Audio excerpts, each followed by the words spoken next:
Bonjour, alors malgré le vent, j'espère que le son sera pas trop mauvais, mais je vais essayer de vous parler d'une prescription très intéressante, Buyang Huanggutang, une prescription que j'ai utilisée, que j'utilise avec beaucoup de succès sur les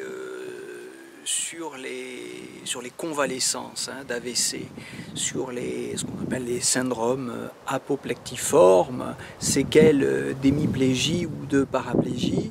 Une formule très efficace, à condition évidemment que le patient ne soit pas entré dans une chronicité forte, longue, et à condition que le patient ait réagi assez vite et qu'il vous ait consulté assez rapidement. Parce qu'évidemment, quand les séquelles de ces accidents vasculaires sont installées, c'est très difficile de les déloger, il ne faut pas se raconter d'histoire. Mais la formule est, si on l'utilise rapidement après l'incident et qu'on accepte de la prendre à long terme, eh bien, elle produit des effets très intéressants. Elle permet une très bonne cicatrisation, voire une réparation totale. Bon, ça dépend évidemment du patient. Chaque cas est différent, mais des effets très prononcés avec cette formule, une très grande efficacité. Cette formule, c'est Buyang Huanggutang. Vous l'avez vu dans le titre de la vidéo. Donc, c'est une formule qui active le sang et élimine la stase.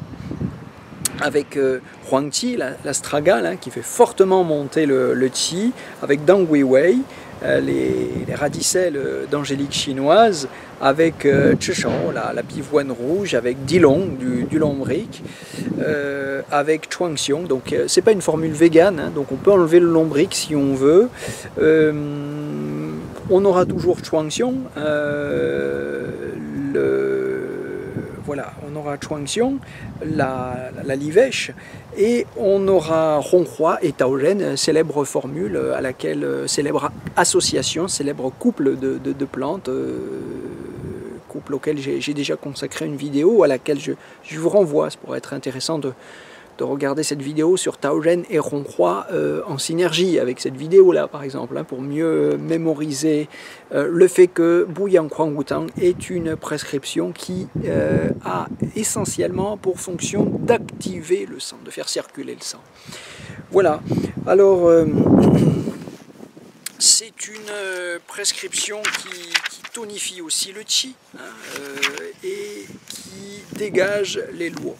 On l'utilise essentiellement pour les syndromes apoplectiformes, je le disais, avec hémiplégie, déviation des yeux et de la bouche, difficulté à parler, écoulement de salive par le coin de la bouche, atrophie et perte de fonction des membres inférieurs, miction fréquente et incontinence, selle sèche, langue terne, la langue est terne, l'enduit est blanc, le pouls est lent.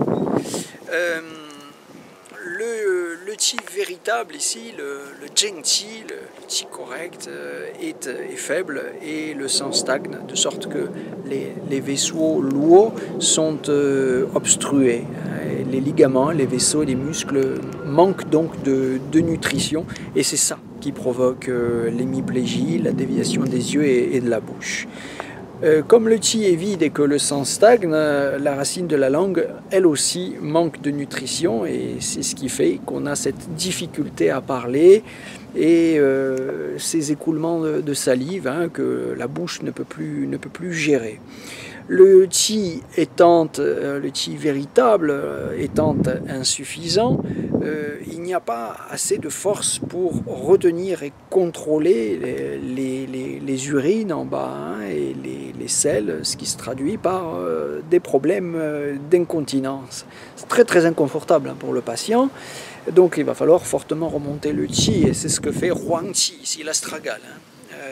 Célèbre plante majeure de la pharmacopée chinoise, à laquelle j'ai consacré une vidéo, à laquelle je vous renvoie aussi en synergie avec cette vidéo pour mieux mémoriser. Alors évidemment, vous trouvez dans le descriptif de la vidéo ci-dessous, pour ceux qui découvriraient cette chaîne Quintessence, vous savez que j'ai l'habitude de mettre dans le descriptif de la vidéo dessous les plantes dont je parle, puisque vous ne savez peut-être pas forcément écrire le nom de ces plantes en chinois, ni même en pinyin. Donc pour que vous puissiez les retrouver plus facilement, je fais une petite tapographie sous la vidéo. Voilà, alors je continue l'explication de la formule pour dire que le qi est vide. Ici on est dans une situation de vide de qi et de sang, et c'est ce qui fait que les intestins ne sont pas nourris, et ça endort le péristaltisme intestinal, ce qui fait que le patient souffre de constipation. Les selles n'étant pas humidifiées, elles ne glissent pas, et il y a des selles sèches et difficiles. Constipation par sécheresse.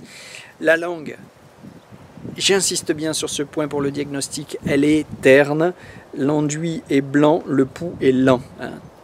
Autant de signes de vide, de qi et de stagnation de sang. Et dans ce cas, il faut principalement tonifier le qi, activer le sang et dégager les lourds. Alors ça, c'est très important parce que vous voyez que c'est une prescription qu'on ne conseillera pas à des patients qui souffriraient par exemple de vide de yin. Si le patient avait une langue rouge sans enduit, on ne la donnera pas non plus pour les chaleurs du sang. On fera très attention s'il y a une montée du yang du foie avec un pouls grand et fort. Dans ce cas-là, il faudra éviter de faire monter encore plus le qi et de tonifier, parce que c'est quand même ce que fait cette formule. Donc tous les syndromes apoplectiformes, toutes les convalescences d'AVC ne rentrent pas nécessairement dans le cadre de cette prescription et de cette vidéo, donc soyez prudents. On aime bien donner cette formule quand le patient est conscient, quand il est revenu à la conscience, qu'il a un pouls vide, quand les saignements sont arrêtés, si jamais il y a eu des saignements, et qu'il a retrouvé une température du corps relativement normale. Remarquez que, je le redis, je l'ai dit tout à l'heure, mais on prescrit volontiers cette prescription à long terme. C'est une prescription tonifiante, mais qui s'utilisera à long terme. Au début, on commence par des doses assez faibles de huangqi, de 30 à 60 grammes. Commencez par des doses faibles et augmentez progressivement la quantité de huangqi en fonction des résultats que vous avez obtenus. Voilà, c'est une formule très courante pour traiter les hémiplégies par vide de qi et stagnation de sang. Et dans cette formule, huangqi est utilisé en grande quantité pour tonifier le yuan qi de la rate et de l'estomac. Parce que quand le qi est prospère, il va pousser le sang, il va favoriser la circulation du sang. Huangqi va éliminer la stase sans léser le qi véritable, et il va aussi renforcer les effets des autres herbes. Ici, c'est l'empereur. Dans Gui Wei, les radicelles d'angélique chinoises activent le sang et éliminent la stase sans blesser le sang. C'est le ministre. Chuangxiong et Chishao, Taoren et Honghua vont aider Dang Weiwei à activer le sang et à éliminer la stase. Dilong, le lombré, qu'on peut éliminer si on a cette vocation végane et écologique. Dilong, sachez-le, est très intéressant tout de même pour dégager les méridiens et activer les lourds. Voilà, je vous donne quelques astuces au cas où, quelques modifications, si vous voulez, de cette formule, au cas où votre patient souffrirait de froid. Dans ce cas-là, on pourra rajouter de l'aconite, une plante très célèbre à laquelle J'ai déjà consacré une vidéo, l'aconite, pensez-y quand les signes de vide de Yang sont marqués. On peut, en cas de vide de rate et de l'estomac prononcé, rajouter du dangshen, le codonopsis. Là aussi, vous avez déjà une vidéo en ligne sur cette plante. Vous pouvez aussi rajouter du baiju, de la tractyle. En cas de glaire abondante, on peut rajouter banxia, la pinellia, et on peut rajouter tianzhujuan. Mais s'il y a plutôt des difficultés à parler, alors au cas où les signes se portent sur la bouche, alors pour l'ouverture des orifices d'une manière générale, pensez à Shechangpu ou Changpu, et aussi à Yuanzhi, la polygale. En cas de déviation sérieuse des yeux et de la bouche, vous pouvez, avec Baifuzi, aussi rajouter du Jiansang. Jiansang, c'est du Bombix, attention, et Tuanxie, ce sont des produits animaux, mais très très efficaces dans les obstructions des méridiens par du tan-vent pour transformer les glaires, chasser le vent et dégager les lois. Et quand il y a surtout ce souci de paralysie des membres, c'est ce qui nous intéresse, et c'est souvent le signe le plus handicapant et pour les patients, celui qui les travaille le plus, parce que cette perte de mobilité, c'est une perte d'autonomie, c'est une perte immense en termes de qualité de vie.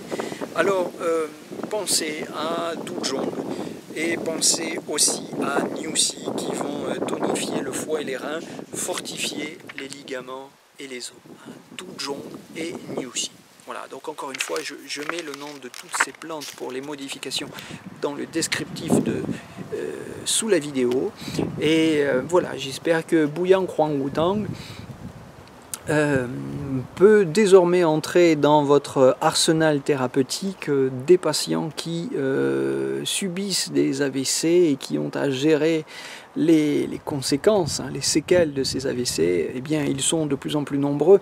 Réjouissons-nous-en, parce que ça veut dire que les gens vivent de plus en plus vieux. Forcément, s'ils vivent plus vieux, ils ont plus d'occasions d'avoir des accidents, spécialement des accidents cérébraux. Pourquoi? À cause de la nourriture. Donc il faudra peut-être aussi travailler sur la nourriture. Mais bon, alors non, en réalité, un accident cérébral, c'est jamais une bonne chose. Mais voilà, avec le vieillissement de la population, qui lui est une bonne chose, c'est-à-dire que les gens vivent de plus en plus longtemps, eh bien on aura aussi de plus en plus de gens qui auront des accidents, y compris des accidents vasculaires cérébraux, parce qu'en vieillissant, on a du mal à renoncer au plaisir de la table, au plaisir de la fourchette, et bon, ça se paye.